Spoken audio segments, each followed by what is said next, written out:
कहानी की शुरुआत एक नए टीचर से होती है जिसका नाम स्मिथ है। वह क्लास में पढ़ा रहा होता है। तभी एक शरारती लड़का टाई ब्लैक बोर्ड की तरफ पीट किए खड़े स्मिथ पर कागज को मरोड़ कर फेंक देता है। लेकिन स्मिथ कोई आम टीचर नहीं था। वह पहले ही इस हरकत को भांप चुका था। पलटते ही उसने हवा में ही वह कागज पकड़ लिया और उसी तेजी से वापस टाई की तरफ फेंक मारा। यह देखकर पूरी क्लास सन्न रह गई। अपमानित महसूस करते हुए टाई गुस्से में स्मिथ से भिड़ने आ जाता है, लेकिन स्मिथ उसे बिना ज्यादा मेहनत किए जमीन दिखा देता है। तभी एक और स्टूडेंट खड़ा होता है जिसका नाम रिग होता है। उसके हाथ में एक हथियार था। स्मिथ उसे शांत रहने और हथियार देने को कहता है, लेकिन जब रिग मना कर देता है तो स्मिथ उसकी उंगलियां मरोड़कर हथियार छीन लेता है। अब क्लास के सभी बच्चे समझ चुके थे कि इस टीचर से उलझना भारी पड़ सकता है। पूरा माहौल अचानक शांत हो जाता है। स्मिथ आसानी से क्लास पर कंट्रोल पा लेता है और पढ़ाना शुरू कर देता है। असल में स्मिथ कोई साधारण इंसान नहीं था। कुछ समय पहले तक वह फौज का एक सीक्रेट एजेंट था। उसका असली नाम जॉनथन शेल था। शेल और उसकी टीम को एक बेहद गोपनीय मिशन सौंपा गया था जिसे उन्होंने सफलतापूर्वक पूरा भी कर लिया। लेकिन किसी तरह मीडिया को इस ऑपरेशन की भनक लग गई। सरकार ने अपनी छवि बचाने के लिए यह कह दिया कि सैनिकों ने यह सब अपनी मर्जी से किया था। मिशन में शामिल सभी लोगों को चुप रहने के बदले पैसे दिए गए और फौज से निकाल दिया गया ताकि आगे कोई सवाल न उठे। इसके बाद कहानी हमें शेल के होम टाउन ले जाती है जहां उसकी पत्नी जेन रहती है। जेन एक हाई स्कूल टीचर है और अपने काम को ईमानदारी से करती है। वह अपनी क्लास में बच्चों को शांति से पढ़ा रही होती है। तभी स्कूल कैंपस में शोर मच जाता है। बाहर कुछ स्टूडेंट्स मिलकर एक लड़के को बेरहमी से पीट रहे होते हैं। ऐसा लग रहा था जैसे सब कुछ पहले से प्लान किया गया हो। जेन और दूसरे टीचर शर्मन बीच बचाव करने पहुंचते हैं। बड़ी मुश्किल से लड़ाई रुकवाई जाती है और उस लड़के को बचाया जाता है। बाद में जेन उस स्टूडेंट से बात करती है जो इस पूरे बवाल का लीडर था। उसका नाम लूकस था। लूकस कोई मामूली लड़का नहीं बल्कि एक खतरनाक गैंग किंग्स ऑफ डिस्ट्रक्शन का सरगना था। जेन उसे प्यार और समझदारी से समझाने की कोशिश करती है, लेकिन लूकस पर कोई असर नहीं पड़ता। उल्टा वह जेन को धमकी देता है कि मेरे मामलों में दखल मत दो वरना अंजाम बुरा होगा। इसके बाद जेन और मिस्टर शर्मन सीधे प्रिंसिपल के पास जाते हैं और पूरी घटना बताते हैं। वे लूकस के खिलाफ सख्त कार्रवाई की मांग करते हैं, लेकिन प्रिंसिपल सबूतों की कमी का हवाला देकर कुछ भी करने से मना कर देता है। गुस्से में जेन यह कहकर बाहर निकल जाती है कि वह सबूत लेकर ही वापस आएगी, चाहे इसके लिए उसे कुछ भी क्यों न करना पड़े। जब जेन पार्किंग में अपनी कार के पास पहुंचती है तो लूकस की गैंग के लड़के उसकी गाड़ी को घेर लेते हैं। किसी ने कार की चाबी के होल में चिंगम जैसी चीज डाल दी होती है। जेन बार बार गाड़ी खोलने की कोशिश करती है और लड़के उसका मजाक उड़ाते रहते हैं। काफी कोशिशों के बाद वह किसी तरह वहां से निकल पाती है। घर पहुंचने पर जेन देखती है कि उसका पति शेल उसका इंतजार कर रहा है। इतने समय बाद उसे देखकर जेन को सुकून मिलता है। शेल उसे बताता है कि उसे फौज से निकाल दिया गया है। दोनों बैठकर अपने भविष्य को लेकर बात करते हैं, लेकिन शेल खुद भी नहीं जानता कि आगे क्या करेगा।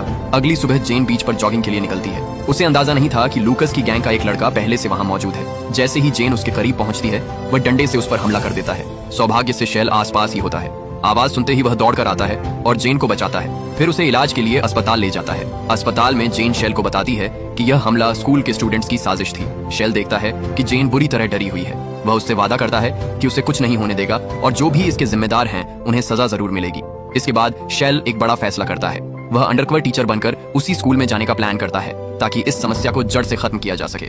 नए मिशन के लिए वह पूरी तैयारी करता है, अपना नया नाम रखता है और स्कूल में नौकरी के लिए अप्लाई करता है। प्रिंसिपल से मुलाकात के दौरान उसे बताया जाता है कि यह नौकरी सिर्फ थोड़े समय के लिए ही होगी। शेल ने मुस्कुराते हुए जवाब दिया कि कोई दिक्कत नहीं, वह इस जिम्मेदारी को पूरी ईमानदारी से निभाएगा। लेकिन इस नौकरी के पीछे उसका एक छुपा हुआ मकसद भी था। उसे उन लोगों का पता लगाना था जिन्होंने जेन पर हमला करवाया था। स्कूल के पहले दिन जब शेल क्लासरूम में दाखिल हुआ तो वह नजारा देखकर खुद भी चौंक गया। ऐसे बदतमीज और बेकाबू बच्चे उसने पहले कभी नहीं देखे थे। उनकी हरकतें किसी जंगली झुंड जैसी लग रही थीं। कमरा किसी भी हालत में पढ़ाई की जगह नहीं दिख रहा था। जब शेल ने बच्चों के सामने खड़े होकर अटेंडेंस लेनी शुरू की तभी उसे असली परेशानी समझ में आ गई। यहाँ किसी को पढ़ाई से कोई मतलब नहीं था। डिसिप्लिन नाम की चीज मानो इस स्कूल में कभी रही ही ना हो।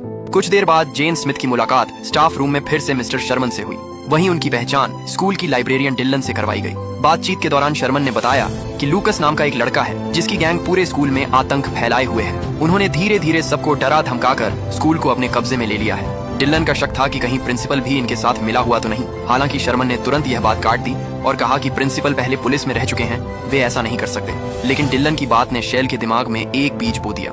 कुछ समय बाद जब शेल की प्रिंसिपल से बात हुई तो उसने कुछ अजीब बातें नोटिस की, खासकर प्रिंसिपल की कलाई में बंधी महंगी गोल्ड रोलेक्स। इतनी महंगी घड़ी एक स्कूल प्रिंसिपल की सैलरी से खरीद पाना आसान नहीं था। शेल ने जानबूझकर कुछ तीखे सवाल पूछे ताकि प्रिंसिपल का रिएक्शन देखा जा सके, लेकिन उसने बात टालते हुए कहा कि अपनी क्लास पर ध्यान दो, मेरी घड़ी पर नहीं। शाम होते ही शेल अपनी पुरानी मिलिट्री टीम से मिला। ये वही लोग थे जिन्हें उसके साथ फौज से बाहर कर दिया गया था। शेल के कहने पर सभी वहां पहुंचे थे। उसने उन्हें स्कूल के आसपास नजर रखने की जिम्मेदारी दी। एक साथी होलन ने साफ कहा कि वह इस झमेले में नहीं पड़ना चाहता, लेकिन बाकी लोग शेल के साथ खड़े हो गए। अगले दिन क्लास में फिर वही पुरानी हरकत दोहराई गई। किसी ने कागज का गोला बनाकर शेल की तरफ फेंक दिया। यही वो हरकत थी जिससे पूरी कहानी शुरू हुई थी। क्लास में बेइज्जती होने के बाद ररी गेस सीधे प्रिंसिपल के पास शिकायत लेकर पहुंच गया। प्रिंसिपल ने तुरंत सिक्योरिटी गार्ड मार्विन को क्लास चेक करने भेजा। जब मार्विन अंदर पहुंचा तो वह यह देखकर हैरान रह गया कि सभी बच्चे बिल्कुल शांति से पढ़ रहे थे। उसने यही बात जाकर प्रिंसिपल को बताई, जिससे प्रिंसिपल और भी कंफ्यूज हो गया। अब उसने तय किया कि वह क्लास खत्म होने का इंतजार करेगा। क्लास के दौरान शेल बच्चों से खुलकर बात करने लगा। धीरे धीरे बच्चे उसे अपनी परेशानियां बताने लगे। तभी लूकस ने अचानक सवाल किया कि क्या आप पर कभी चाकू से हमला हुआ है। इसके बाद कुछ बच्चों ने अपने शरीर पर बने पुराने जख्म दिखाने शुरू कर दिए। ये सब शेल को डराने की एक नाकाम कोशिश थी। कुछ दिनों बाद शेल सीसीटीवी फुटेज चेक कर रहा था। तभी उसने देखा कि प्रिंसिपल उसके कमरे की तरफ आ रहा है। शेल ने फौरन लैपटॉप बंद किया और नॉर्मल टीचर की तरह बैठ गया। कमरे में आते ही प्रिंसिपल ने कहा कि कुछ बच्चे तुम्हें स्कूल से निकलवाने की योजना बना रहे हैं, बेहतर होगा कि तुम उनसे माफी मांग लो। लेकिन शेल ने साफ इनकार कर दिया। इस पर प्रिंसिपल ने गुस्से में कहा कि वह ऐसा रवैया बर्दाश्त नहीं करेगा और उसे स्कूल छोड़ देना चाहिए। शेल ने शांति से जवाब दिया कि कॉन्ट्रैक्ट के मुताबिक उसे 2 हफ्ते का नोटिस देना जरूरी है। शेल का यह आत्मविश्वास देखकर प्रिंसिपल को शक हो गया कि यह आदमी कोई आम टीचर नहीं है। उसने अपनी टीम को शेल के डॉक्यूमेंट्स की जांच करने को कहा। जांच में सामने आया कि शेल के सारे सर्टिफिकेट्स और रिकॉर्ड फर्जी थे। अगले दिन जब शेल पढ़ा रहा था तभी लूकस और उसके दोस्त जानबूझकर लेट क्लास में घुसे। उनका मकसद शेल को उकसाना था। शेल ने उन्हें टोका तो लूकस ने बनावटी अंदाज में सॉरी कह दिया। शेल ने सख्ती से ब्लैक बोर्ड पर 10 बार सॉरी लिखने को कहा।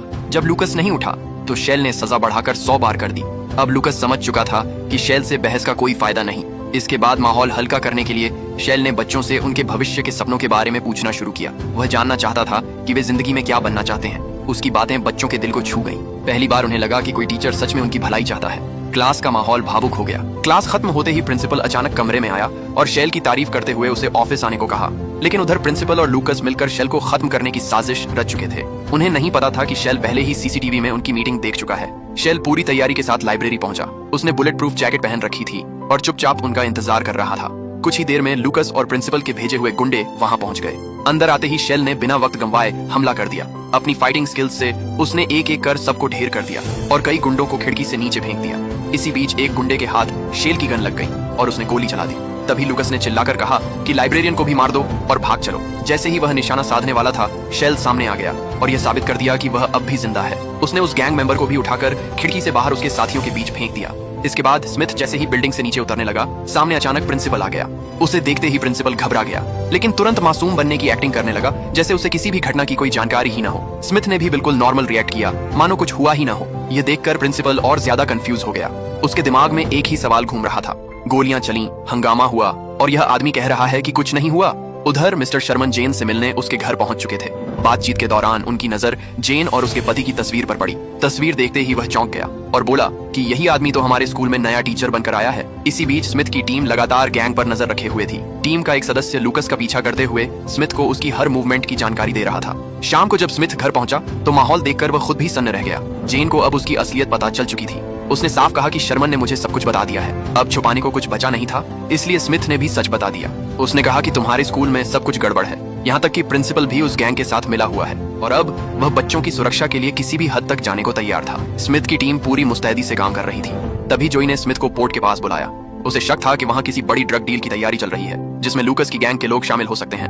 रात होते ही उन्होंने मौका देखकर गैंग के लोगों को रंगे हाथों पकड़ लिया। स्मिथ ने बंदूक दिखाकर उन्हें जमीन पर लेटने का आदेश दिया और उनके हथियार छीन लिए। जब स्मिथ सामने वालों को संभाल रहा था तब जोई पीछे से बाकी लोगों पर टूट पड़ा। तभी वहां स्मिथ का पुराना साथी होलन भी आ पहुंचा। पहली नजर में ही लग रहा था कि वह अब इस गैंग के साथ जुड़ चुका है। होलन ने बंदूक तानते हुए स्मिथ से कहा कि इस गुंडे से लड़ो। सामने खड़ा आदमी कद काठी में काफी ताकतवर था। दोनों के बीच जबरदस्त हाथापाई शुरू हो गई। गुंडा लगातार स्मिथ पर हमला करता रहा, लेकिन आखिरकार स्मिथ ने उसकी गर्दन पर वार किया और जोरदार लात मारकर उसे जमीन पर गिरा दिया। स्मिथ की हिम्मत देखकर होलन हंस पड़ा और बोला कि आज भी तुझ में दम बाकी है। तभी पीछे से वही गुंडा दोबारा हमला करने दौड़ा, लेकिन इस बार होलन ने गोली चलाकर स्मिथ की जान बचा ली। इसके बाद उन्होंने सारे ड्रग्स नदी में फेंक दिए और पैसे लेकर वहां से निकल गए। अगली सुबह प्रिंसिपल अपने घर पर न्यूज देख रहा था। खबर चल रही थी कि नदी के किनारे भारी मात्रा में ड्रग्स पकड़े गए हैं। वह अब भी यही सोच रहा था कि तभी ड्रग लॉर्ड क्रोनो का फोन आ गया। क्रोनो ने गुस्से में कहा कि मेरे भेजे हुए ड्रग्स का पैसा चाहिए, समझे? प्रिंसिपल डर के मारे सहम गया। वह हड़बड़ाया हुआ स्कूल पहुंचा और लूकस से बहस करने लगा कि आखिर यह सब कैसे हो गया। लूकस ने साफ कहा कि इसके पीछे स्मिथ का हाथ है, लेकिन स्मिथ अब छुपने के मूड में नहीं था। उसने पूरे स्कूल में अनाउंसमेंट करवा दी कि ड्रग डील से मिले पैसों से स्कूल को बेहतर बनाया जाएगा। साथ ही उसने बच्चों के लिए पिज्जा पार्टी भी रख दी।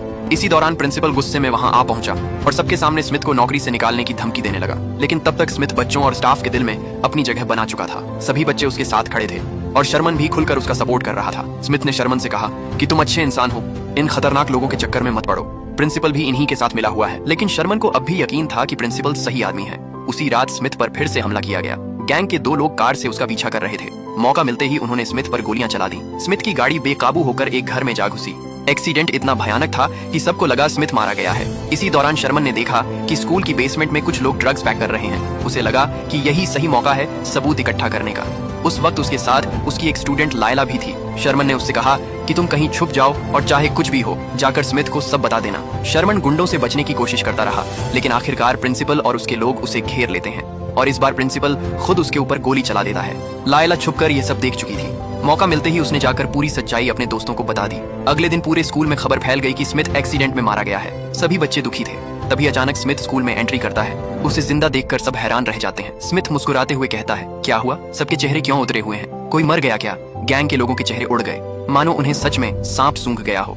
थोड़ी देर बाद स्मिथ की मुलाकात वुल्फसन नाम के एक टीचर से होती है। स्मिथ के पास पुख्ता सबूत थे कि वुल्फसन भी इस ड्रग नेटवर्क का हिस्सा है। स्मिथ उसे समझाने की कोशिश करता है और साफ शब्दों में कहता है कि बच्चों की जिंदगी के साथ खेलना बंद करो और इस गंदे काम को खत्म करने में मेरा साथ दो। लेकिन वुल्फसन किसी भी तरह मानने को तैयार नहीं होता।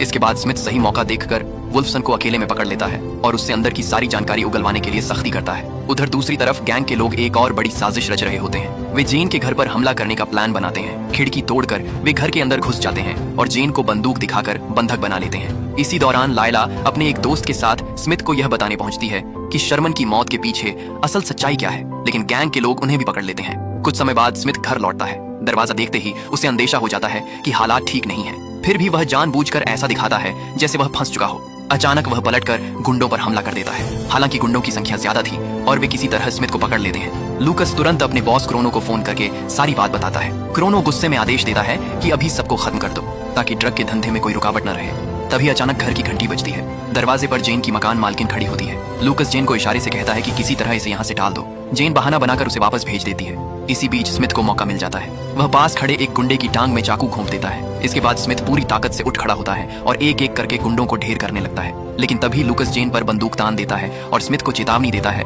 कि अगर जेन को जिंदा देखना है तो अपनी बंदूक नीचे रख दे। मजबूरी में स्मिथ को हथियार फेंकना पड़ता है। लूकस जैसे ही जेन को दूर करके स्मिथ को मारने आगे बढ़ता है, तभी लायला के दोस्त ने जमीन से बंदूक उठाकर लूकस पर गोली चला दी। इसके बाद वहां मौजूद बाकी गुंडे भी मारे जाते हैं। स्मिथ सभी मरे हुए गुंडों को गाड़ी में भरकर सीधे प्रिंसिपल तक पहुंचा देता है। ये साफ संकेत था कि अब लड़ाई खुलकर होने वाली है। स्मिथ अपनी पूरी टीम को इकट्ठा करता है और स्कूल पर आखिरी वार की तैयारी शुरू हो जाती है। कुछ ही देर में पूरा स्कूल जंग का मैदान बन जाता है। चारों तरफ गोलियां चलने लगती हैं। गुंडों की संख्या ज्यादा थी, लेकिन स्मिथ और उसकी टीम पूरी तरह ट्रेंड कमांडो थे। उन्होंने एक के बाद एक स्मार्ट टैक्टिक्स अपनाकर दुश्मनों को गिराना शुरू कर दिया। इसी बीच हॉलैंड ड्रग लॉर्ड क्रोनो को पकड़ लेता है और उसे गिरफ्तार करने आगे बढ़ता है, लेकिन तभी पीछे से प्रिंसिपल गोली चला देता है।